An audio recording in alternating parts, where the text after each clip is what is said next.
time you and I have been on together? Yeah, yeah. I think it is. Anyway, I've got a new car to show you. A new car from Rlaarlo. Is that how you pronounce it? Do you know? Rlaarlo. Rlaarlo? Whatever. I've got a new car from them. We sell a lot of their cars. The ROG One, the X12S, the Omni Terminator, and the big 7 scale ones. They've only been around in the industry here in Australia for the last 12 to 18 months or so, and they've just taken it by storm. We can't get enough of them.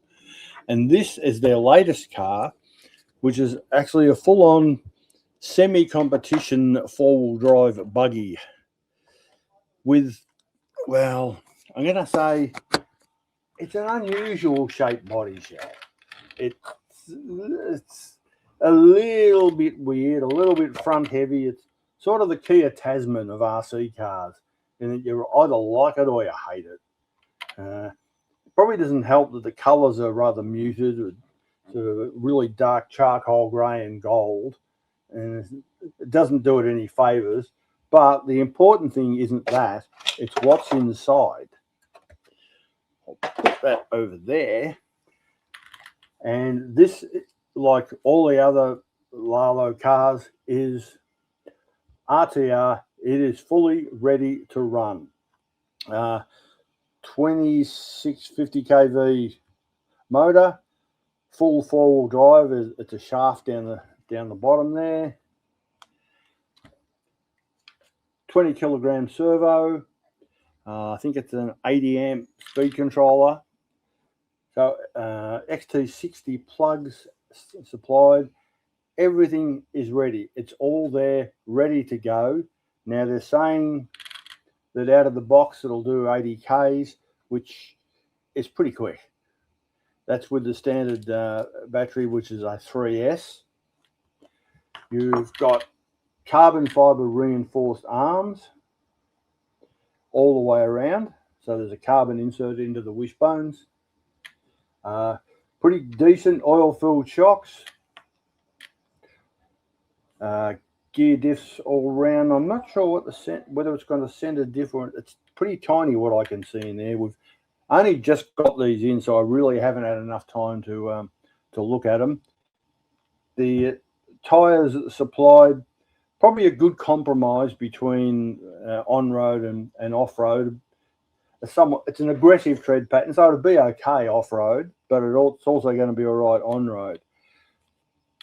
Very keen to have a bit of a run on one of these. I'm not sure what it would go like, but from what I've been reading about them for a little while, because they've been out all over the world, but they've only just made it here.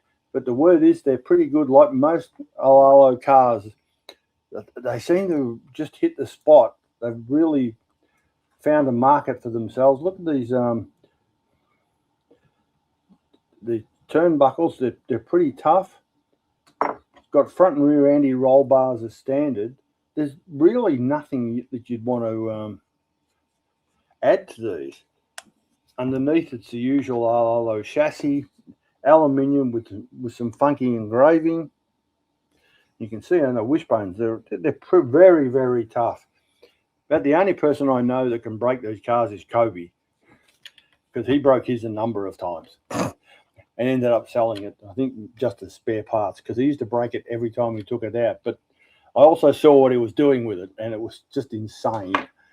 So it's not surprising that it broke. So we've got a few of these. We've only got them in this colour scheme, the gunmetal grey and gold. Don't know if there's an optional clear shell for them. There is with most of the other cars that they make. So there probably are if you want to make something a bit better. It's called the Stormbreaker, which is a stupid name, but doesn't matter. This is pretty good.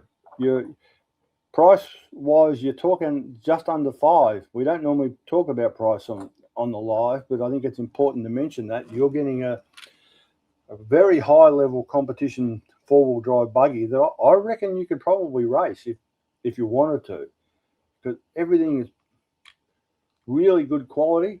Very impressive car. I've been waiting for these to come in, and They've now finally arrived. We've only got a handful. So if you're interested in getting one, you need to come in here and have a look and grab one before we run out, because I don't think they'll be here for all that long. That's the Rlaarlo 1/10 scale 4-wheel drive buggy, the Stormbreaker. Not the Windbreaker, because that's Kobe, because he breaks wind all the time. So, aluminium chassis with sides, whack that back on in here. This is going back out on display, so you'll be able to come in and see it today, or potentially come in tomorrow and talk to the boys then. Well worth coming and having a look at if you want to just have something to play with off-road. This is one hell of a weapon. It's a bit of a beast, so I recommend you do. So I might have to get one myself.